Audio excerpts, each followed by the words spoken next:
God, but I thank God for being here on today, amen. I thank God for this opportunity to stand before you on today. I give honor for our great leaders, our Bishop White, our Bishop Ferrer, our Bishop Ellis, our Elder Phillip. I also thank God for our Sister Barbara Sherman, amen, for just thinking about little old me, amen. And I thank God for each and every one in their rightful place, amen. So as you know that the topic is, yes, we can, amen. And the scripture is Isaiah 40:29, amen.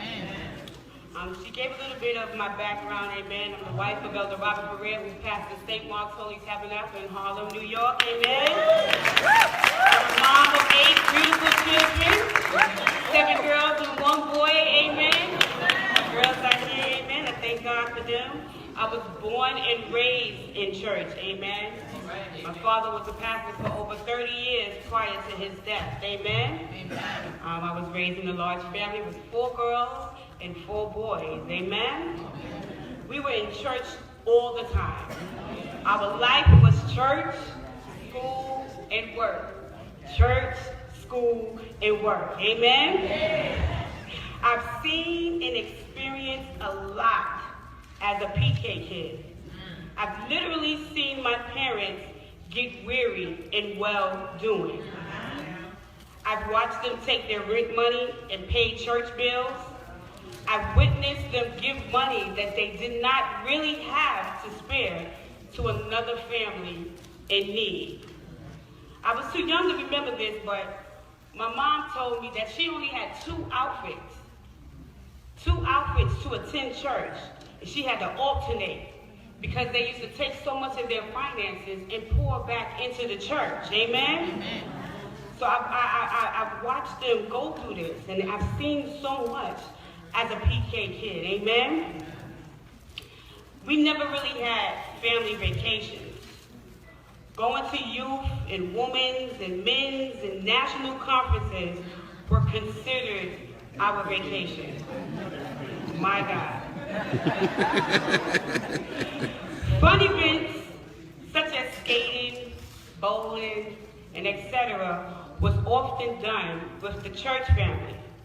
So as you can see, just about everything we did was surrounded by church. So on today, I would like to talk about balancing ministry and family. Now, I took the liberty and looked up the word balance, and this is what Webster told me. Balance is an even distribution of weight, enabling someone or something to remain upright and steady. Sometimes life can be extremely demanding, and at times the demands can become too much. It can overwhelm us. And if we're not careful, we can experience burnout. Let's use a knife as an example. When you use a knife for the first time, it's all shiny and it's sharp. But after repeated use and without the proper care, a knife would eventually become dull and unable to perform to its full potential. So can you imagine it's Thanksgiving time? Your family's sitting at the table, everybody's hungry, ready to eat and dig into the turkey, and you pull out this dull knife and try to cut the turkey. Can you imagine that? Well, it can be the same for us. If we don't take care of ourselves and have a balanced life. Now, your family is your first ministry. Many people get that confused. Family is your first ministry. Amen? Can I get an amen? Here's a question to ask yourself. When was the last time you took the time to plan a family outing or an event like you planned a church event? I believe your family deserves the same attention and purpose that your ministry does. Another question I'd like to ask is, when was the last time you encouraged or had a one-on-one conversation with your spouse or your kids?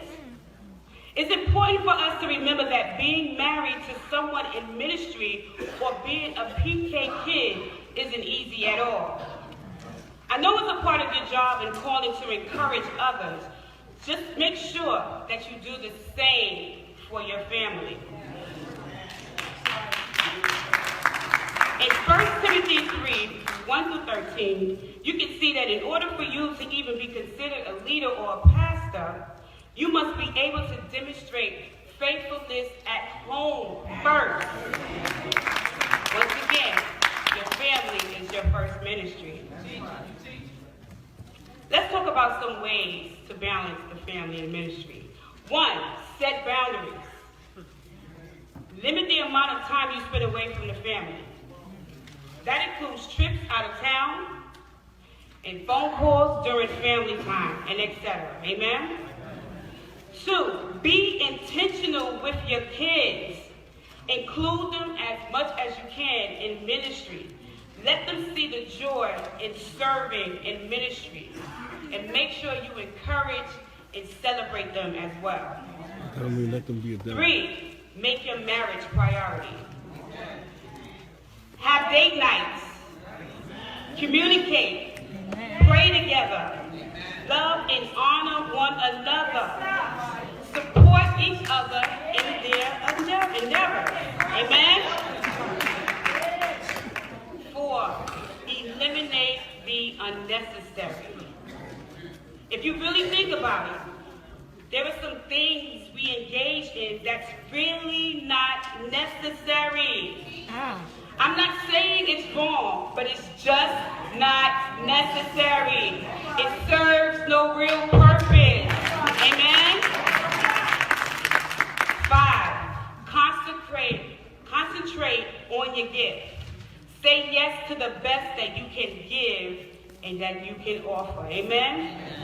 6, learn to say no.